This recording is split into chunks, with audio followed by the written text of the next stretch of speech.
मूषक सवारी लेके आना गण राजा, रिद्धि सिद्धि संग लाना, आके भोग लगाना मेरे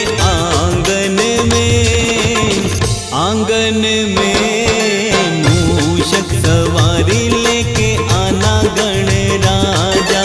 मूषक सवारी